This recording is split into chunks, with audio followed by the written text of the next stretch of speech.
Hello, and thank you for joining our second episode of Jobs That AI Cannot Replace with Azury Puig. Hi, Azury. How you doing today? Good. How are you? I'm happy to be here. Thank you for joining us. So, Azury is an investment advisor for the Venezuelan community in Miami. So, tell me about what you do and how your relationship and the work that you do make it so that it's not something AI can replace. I was really happy when you talked to me about this opportunity to discuss the subject. I'm a true proponent that people have a warmth of the things that we do that cannot be replaced by AI. And a lot of my work is mostly serving people, and we bridge what they want to do based on what they can do, based on the law in the United States, and how they can build something for their financial future. And I can imagine, going to a different country with different tax laws, investment laws, and regulations. It must be very anxiety inducing, right, for these newcomers. So, like, how do you bridge that gap to make them feel comfortable with giving you their money and investing it? That's that's funny because one of the things that didn't work for me in the regular financial field, when I first looked for an opportunity, if you notice, you don't see a lot of financial advisors that are small, brown, or were born in a different country. So Yeah. I guess I created a disadvantage and made it into an advantage, because when I talk to my people, the way I would see it, and it's not only Venezuelan people, it's people from Central America, people from everywhere. Half the work is already done only because they know that I get them. They know that I know where they're from. They know that I know what they eat. They know that I know their customs. So there's not a lot of explaining to do. I also know their family mechanisms. I know how they think about their family first and they think about themselves second. And I know exactly in which ways. So half the work is already done only because I come from the same background. Got it. Yeah, that's very interesting. I think building the rapport, right, with these individuals comes with, understanding their culture and, what is something that is important to them, how to talk to them, right? And I think that's where you stand out, not only just from the regular advisors here in the US, but, for AI, even if they can have all the information they don't have the human touch, right? Can you give me some examples where, you visit your clients or you do something out of the ordinary, right? That's above and beyond your role as an advisor, but really, really make a difference, in their life when they choose you to be their advisor. Absolutely. Actually, even in just the way I approach them, and it's funny I should say this. My husband was born here in the United States. So when I had my two babies, I ended up in a lot of like mommy and me classes with my baby and other girls. Not a lot of Latin women do mommy and me classes. It's not something you do in Latin America. But I live in Broward, so there's more second generation Latin people in Broward. So what happened is I started talking to the ladies about services, and they were like, my husband does that. My husband is the one that makes those decisions. My husband. And it's funny because when I speak to business owners that are from Central America, Latin America, Venezuelan, it would be a sin to talk to the husband without talking to the wife. Like, you don't do that. Oh, okay. Yeah, and it's Okay. funny. It's funny because Yeah. the culture is so different. And I keep telling people there's a lot of freedom in Latin American countries. We tend to believe is not like that, but I always remind people there was a woman president in Nicaragua, which is where I'm from, in 1990. So Yeah. we are light years ahead in the sense of you bring the woman to the table. You don't get her out of the Yes. table. If you try to get her out of the table, you may not even get a deal for anything. That's amazing. I love that. I love the equality there. That's so cool. And it should be this way, right? Like, you know, the financial planning nature is so important that if only one spouse know about what's going on and the other spouse is left in the dark, if something happens to the one spouse that knows everything, what is the other spouse supposed to do if they have no idea what's going on? Right. And like, I feel like these decisions, like even like buying like a life insurance policy, it's something that you buy out of love. Right. But if you buy it out of love, why would you keep the other person out of the loop? So I think that makes a lot of sense. And I love that you're sharing that, cultural part of what you do that makes a difference. Because yes, here in the US, very often the male will come and say, no, I take care of the finances, don't worry about it. So usually when an advisor go in and not understand the culture, would just talk to the husband and not even ask the spouse, oh, should you be involved in this? And that would just kill the deal, like right then and there, right? Yeah, and there's a few ways in which we operate that there's no way you can train AI, at least not right now. There's no way you can train AI in those things. So for example, I'm a woman. I can never, or I would never, I don't know if there's anybody who does it, but personally, just because of how I was raised, I would never discuss something with a man and not first, before sitting down, invite their wives. It's just something you don't do. Like women, the way I was raised, women, you're not supposed to cross that line.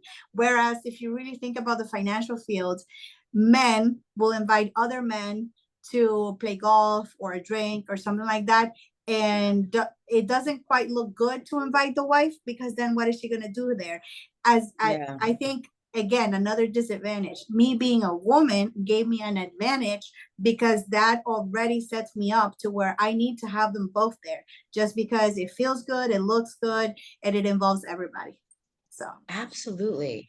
That's a really, really good point. And like just talking to you, right? Like I can feel your energy. Like, when we first met, right, at the business fair, like we just vibed, right? we Like, did. if I just had my, like a robot sell you an AI, you wouldn't have been like, oh my God, this experience. But no, we talked about, what you did. We learned about each other. Like we just had like a full on like discovery of like just each other as people, right? And that's how we like got to know each other. And then now we're like getting back together because we had that moment, right? Like if you were an AI and I told you about myself, I wouldn't think about calling you again because I'm like, I don't want to talk to the robot. But I want to talk to like this new friend that I made, right? At the event. So I Yeah. think, your personality is so important in what you do and like how you make people feel, you know, um, as much as AI has all the information, they can't genuinely say, I experienced this in No. Venezuela. I understand as a woman how you feel if I excluded you. Like, honestly, say they understand how it feels. They have an idea because they can research, but they can't honestly say, I understand. Or if a human's like, I have this anxiety about, you know, opening a bank account here and setting, a direct deposit to auto save, but a machine would not understand. It would say it does, but it's not the same, right? So Yeah. that's kind of like the amazing value that you bring. Well, I thank love you for that. that. Thank you. I have a story which is kind of like it speaks to that. I have a friend. She's now my friend. She's the daughter of one of my clients. They have a very successful business. They call me for many, many things, but this is one of the things you would never call your financial advisor. This was so funny. We were talking one day. She wanted to include her son in her life insurance, and we were doing that. And then all of a sudden, she goes, "Azury, what did you give your children for food when they were going from milk to solids?" And I kind of like reviewed my history. Like I'm like, what did I do? And I said, okay, we started one week with this, then another week with that. And I kind of like did it really quickly in 1 minute. And she said, oh yeah. And then I said, there's things to research. I'll send you a page. And that's what me and my husband, that's what we did when the kids were going from milk to solid. And that was just in between me including her son into her policy as a client, not only as a beneficiary. And that's something that will never be replaced. There's no way Yeah. anybody can replace that. So relationship is everything. It has always been everything. But also now in my experience, I think from the side of actually doing something for your business to make your disadvantage into an advantage. I think that's so huge. And kind of like going back to your company, I think that it's pretty amazing how we vibed from the beginning, but now it's also a rediscovery because we looked into the proposition of the Spanish and how it should be, and it all happened so quickly. It was like it was a great experience. And nothing can replace that. Nothing can replace somebody who is responsive, somebody who's responsible, and somebody who always treats you right. You You can't said replace that. it. Responsibility, the ownership of it, right? Like, as a person, we have our reputation, our integrity, and what we stand for. And when we say, hey, I'm here for you, or I'm going to do something, we know that the next time I see you, it better be done like I said, or else it's going to be kind of awkward, right? Because then you're like, but you said, for an AI, maybe it comes through, maybe it doesn't, but it doesn't have this like, hey, this is my integrity. I gotta make sure the next time I see a Zuri, it's gonna be done, or else it's gonna be weird. And because of this, right, like our integrity and our reputation is when how you trust people when they say, I got you. You're like, hey, listen, I feel good, right? We're like an AI. You're like, okay, thanks for the information. But when you say you got me, like, what do you mean? Like, do you really got me like that? And is it you again when I'm back to talk to you know what I mean, or it's like another version of you, like, so yes, I think this is a part of like the human experience, the relationship, that pivot when you're like, yeah, I'm your advisor, but I'm also a mom, I can help you, right? Like, you know I think they say people don't remember what you say, but they remember how you make them feel, right? For that woman, she definitely feel like, oh my God, I can feel taken care of by this woman. She might not even remember it was that conversation, but she'll remember like, hey, she takes care of me and my family. That's who I'm going to. And that's the beauty of it. Yeah, I also had another client, and I don't know if it's something that has to do with AI or the capability of providing a service.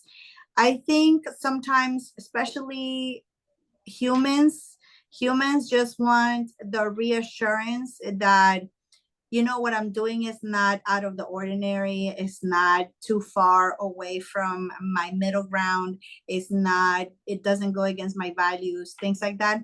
So I had this client, he was going to switch from a regular car into an electric car, but not now when it's cool. He was going to do Yeah. it like 5 years ago when no, really like not a lot of Yeah. people had electric cars.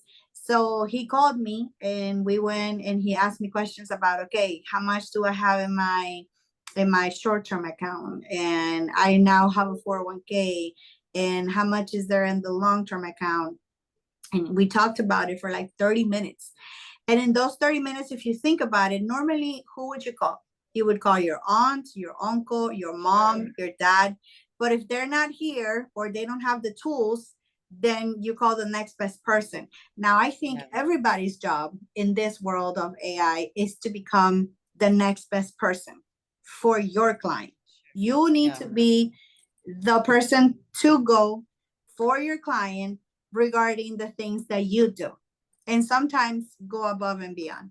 And you don't even have to try to go above and beyond. You just develop the relationship, and it will become something that goes above and beyond. I love that. Thank you so much. Thank you so much for sharing your experience.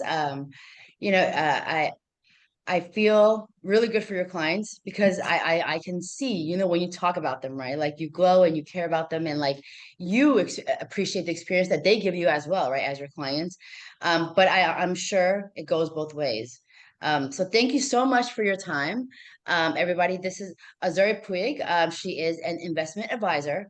I will put her contact details uh, on the comments. And if you want to reach out to her, you will be able to reach out to her. So thanks again for your time. Have a great afternoon. Bye. Thank you. Bye. Thank you.